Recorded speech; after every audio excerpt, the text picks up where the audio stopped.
Ayos na yung turing ako doon. Ako mo sa liyo magtuon.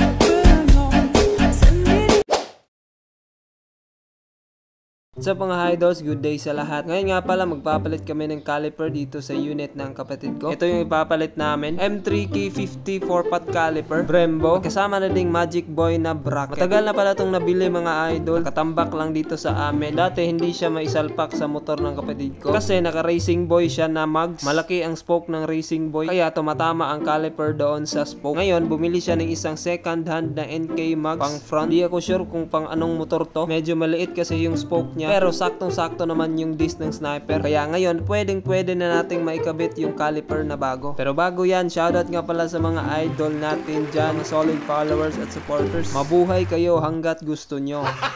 At ngayon mga idol, ibabalik na namin itong mag. Nagdagdag nga pala kami ng spacers dito sa kabitan ng disc para umusog ng konti yung disc patungo dito sa outer tube. At para hindi tatama itong caliper natin sa spoke ng mag. Basta't mahihilig talaga sa motor. Matik, grabe talaga ang gastos. Magastos masyado. Di bali nang walang pambili ng brief. Basta't may bagong pyesa.